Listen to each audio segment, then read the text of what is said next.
कहानी दया और दृष्टिकोण। लेखक Madan Mohan. Global humanity mission. सूरज की पहली किरणें जमीन को छू रही थीं। शहर की गलियों में सुबह की हलचल शुरू हो चुकी थी। राजीव, जो एक सॉफ्टवेयर इंजीनियर था, रोज की तरह अपनी कार से ऑफिस के लिए निकला। ट्रैफिक सिग्नल पर गाड़ी रोकते ही उसने देखा कि एक बूढ़ा भिखारी उसकी ओर बढ़ा। फटे पुराने कपड़े, कमजोर काया और कांपते हाथ। भिखारी ने धीरे से कहा, कुछ मदद कर दो बेटा, कई दिनों से कुछ खाया नहीं। राजीव का मन उलझन में पड़ गया। उसके भीतर दो आवाजें लड़ रही थीं। इसे कुछ दे दो, शायद भूखा है।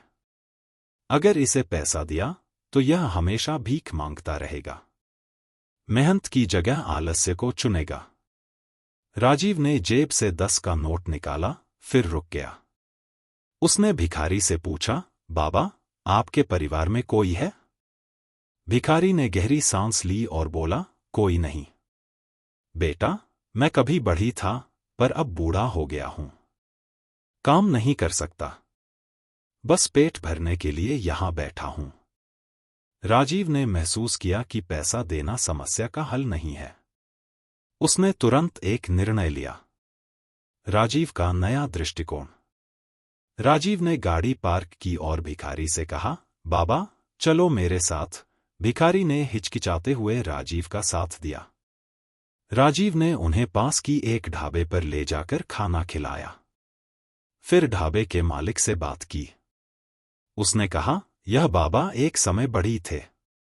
क्या आप इन्हें यहां कोई हल्का फुल्का काम दे सकते हैं, ताकि यह अपनी जीविका कमा सके? ढाबे के मालिक ने सहमति जताई। उसने भिखारी को कुछ बर्तन साफ करने और ढाबे की सफाई का काम सौंप दिया। बदले में उसे दिन में 2 बार खाना और थोड़ा पैसा मिलना तय हुआ।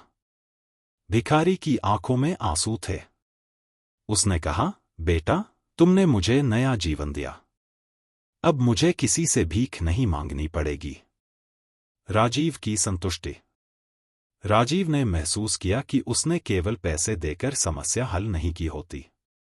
उसने भिखारी को स्वाभिमान और आत्मनिर्भरता की ओर बढ़ाया। सिग्नल पर वापस लौटते हुए राजीव ने मन ही मन सोचा, दया केवल मदद देने में नहीं है, बल्कि मदद का ऐसा तरीका खोजने में है जो किसी की जिंदगी बदल सके। सीख। यह कहानी हमें सिखाती है कि केवल भीख देना समाधान नहीं है।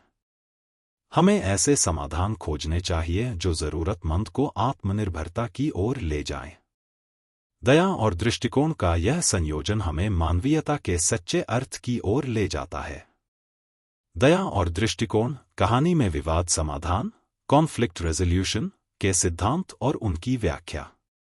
इस कहानी में निम्नलिखित विवाद समाधान के सिद्धांतों का प्रभावी रूप से प्रयोग किया गया है। 1. समस्या की जड़ को समझना, अंडरस्टैंडिंग द रूट कॉज। सिद्धांत। किसी भी समस्या को हल करने के लिए उसकी मूल जड़ को समझना आवश्यक है। बिना समस्या के कारण को समझे कोई भी समाधान स्थायी नहीं हो सकता। व्याख्या। राजीव ने भिखारी से सीधे यह नहीं पूछा कि उसे क्यों मदद चाहिए। उसने भिखारी की पृष्ठभूमि और उसकी स्थिति को समझने की कोशिश की। भिखारी के बड़ी होने की जानकारी से राजीव ने यह निष्कर्ष निकाला कि समस्या केवल आर्थिक नहीं है, बल्कि आत्मनिर्भरता और स्वाभिमान की कमी है। उदाहरण। राजीव ने केवल पैसे देने के बजाय भिखारी को काम दिलाने की कोशिश की। 2. दया और व्यावहारिकता का संतुलन, बैलेंसिंग कंपैशन एंड प्रैक्टिकलिटी। सिद्धांत। सहानुभूति दिखाते समय यह सुनिश्चित करना चाहिए कि मदद से दीर्घकालिक सकारात्मक परिणाम आए। केवल सहानुभूति दिखाने से समस्या हल नहीं होती। व्याख्या। राजीव ने भिखारी को केवल 10 रुपए देने के बजाय उसे आत्मनिर्भर बनने का अवसर दिया। यह दया और व्यावहारिकता का अद्भुत संतुलन था। उदाहरण। भिखारी को ढाबे में काम दिलाना ताकि वह मेहनत से अपनी जीविका कमा सके। 3. समस्या समाधान में सामुदायिक भागीदारी, engaging community in problem solving. सिद्धांत। समस्याओं का समाधान अक्सर तब बेहतर होता है जब सामुदायिक संसाधनों का उपयोग किया जाए। व्याख्या। राजीव ने ढाबे के मालिक को इस प्रक्रिया में शामिल किया। इससे समस्या का समाधान स्थायी और व्यावहारिक बन गया। उदाहरण। राजीव ने ढाबे के मालिक से भिखारी के लिए काम की व्यवस्था करने का अनुरोध किया।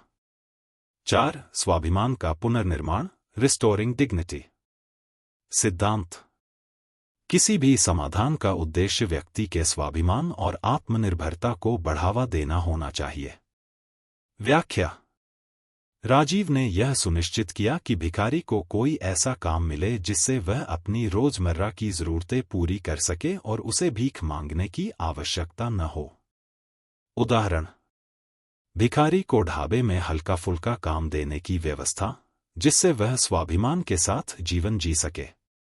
5. दीर्घकालिक समाधान पर ध्यान केंद्रित करना, focusing on long term solutions. सिद्धांत। क्षणिक राहत के बजाय समस्या का ऐसा समाधान खोजना चाहिए जो लंबे समय तक कारगर हो। व्याख्या। राजीव ने यह महसूस किया कि भिखारी को केवल पैसे देने से वह हमेशा दूसरों पर निर्भर रहेगा। इसके बजाय उसने दीर्घकालिक समाधान खोजा। उदाहरण। भिखारी को काम दिलाकर उसे आत्मनिर्भरता की ओर प्रेरित करना। निष्कर्ष। कहानी, दया और दृष्टिकोण में इन सिद्धांतों का प्रभावी उपयोग किया गया है। इससे यह स्पष्ट होता है कि किसी भी समस्या का समाधान सहानुभूति, व्यावहारिकता और दीर्घकालिक सोच के संतुलन से किया जा सकता है।